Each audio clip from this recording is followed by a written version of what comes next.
Get ready to rev up your engines. ElectroDrive News is here with the hottest automotive news. We've got bombshells from Tesla's board. Shocking policy shifts hitting Ford and GM. A new way to own a piece of the Supercharger network.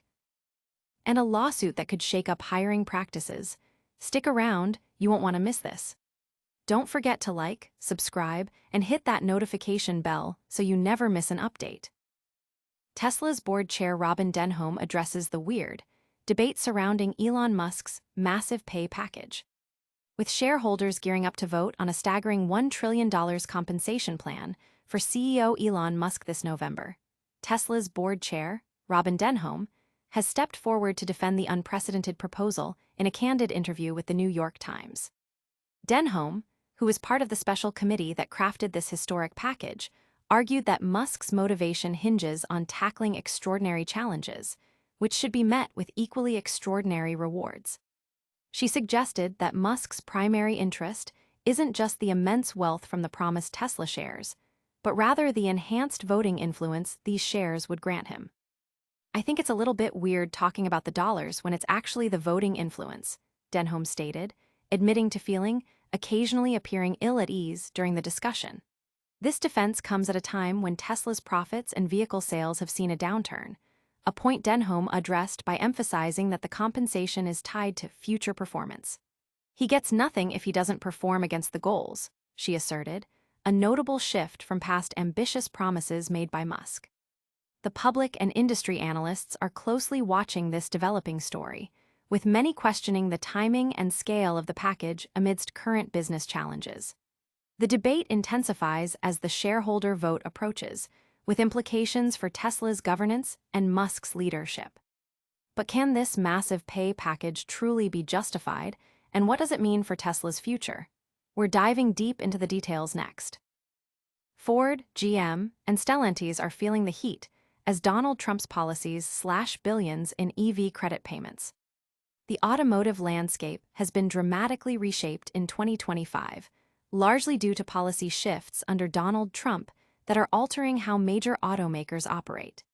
The elimination of federal tax credits for electric vehicles, combined with the rollback of penalties for missing fuel economy targets under CAFE regulations, has fundamentally changed the game.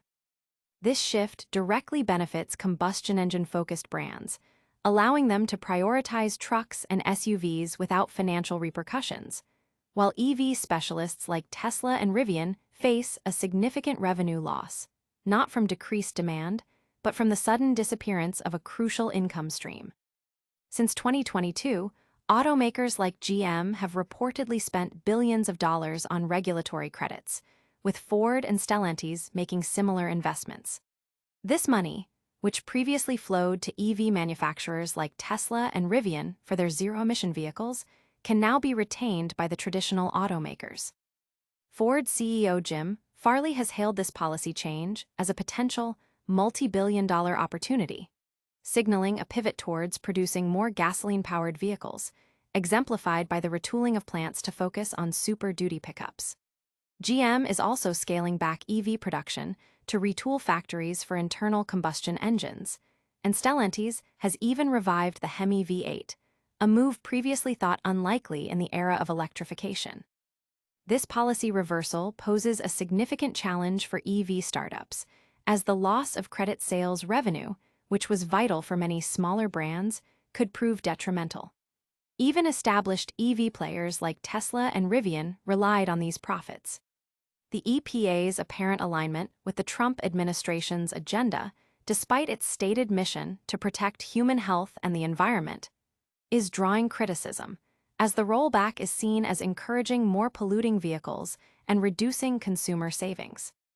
But what does this mean for the future of EVs, and are smaller brands truly on the brink? We'll explore the impact on startups next. Tesla is now selling its Superchargers directly to businesses, but at a hefty price.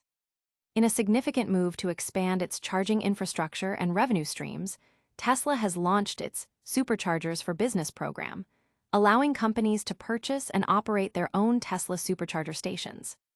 This initiative essentially invites businesses to join Tesla's extensive fast-charging network, leveraging the company's established technology, reputation, and decade of operational expertise. While purchasers will own the hardware, Tesla commits to handling all necessary equipment servicing, ensuring a seamless experience for both the business owner and the EV drivers. This program offers businesses the chance to integrate high-speed EV charging into their operations, potentially attracting more customers. The white-labeled Superchargers will come equipped with the same software, hardware, and network services found on Tesla's own network, promising an enhanced driver experience through regular over-the-air software updates. Tesla emphasizes a partnership approach, treating business-owned sites with the same care as their own, including preventative maintenance, driver support, and network operations. While the exact cost isn't publicly disclosed by Tesla, reports suggest a steep investment, with one estimate placing the cost at around $50,000 per installed stall. Considering a minimum purchase of 4 stalls, the initial outlay could reach approximately $200,000, with an additional per kilowatt-hour fee for maintenance. This program is clearly aimed at commercial entities rather than individual consumers, marking a new phase in Tesla's supercharger strategy. This bold move could reshape the charging landscape, but what about the legal battles Tesla is facing? We're covering a major lawsuit next. Tesla faces a class action lawsuit accusing it of systematically favoring H-1B visa workers over American citizens in hiring. A federal lawsuit filed in San Francisco alleges that Tesla has engaged in discriminatory hiring practices by systematically preferring H-1B visa holders over U.S. citizens, potentially violating federal civil rights laws. The complaint, brought forth by software engineer Scott Taub and HR specialist Sophia Brander, claims that Tesla prioritizes visa-dependent workers to reduce labor costs, often offering them lower wages than American citizens performing identical roles. This practice, described in the lawsuit as wage theft, allegedly leads to qualified American applicants being overlooked or rejected for positions. Taub claims he was told a specific role was H-1B only and was excluded from consideration for another opportunity. Brander, a former Tesla contractor, asserts she was denied interviews for 2 positions despite her relevant experience. The lawsuit highlights Tesla's significant reliance on H-1B visas, noting that in 2024 alone, the company reportedly hired approximately 1,355 H-1B workers, while simultaneously laying off over 6,000 U.S. employees. Elon Musk himself has publicly acknowledged the critical role of the H-1B visa system for both himself and key personnel at SpaceX and Tesla. The plaintiffs are seeking compensation for U.S. citizens who were allegedly denied jobs or were terminated due to these alleged discriminatory practices. If certified as a class action, the lawsuit could impact a substantial number of current and former applicants. This case brings to the forefront critical questions about immigration policy, labor laws, and corporate hiring ethics in the tech and automotive sectors. These are just some of the major headlines shaking up the automotive world this week. We'll recap it all right after this. That's a wrap on another electrifying edition of ElectroDrive News. We covered Tesla board chair Robyn Denholm defending Elon Musk's massive pay package, the seismic policy shifts impacting Ford, GM, and Stellantis' EV credit revenues, Tesla's new supercharger sales program for businesses, and the significant lawsuit alleging hiring discrimination against American workers at Tesla. Don't miss out on any of the action. Hit that like button if you enjoyed this deep dive, subscribe to ElectroDrive News for all your electric vehicle updates, and ring the notification bell so you're always the first to know. Let us know your thoughts on these stories in the comments below, and follow us on all social media platforms for more exclusive content and real-time updates. We'll see you next time.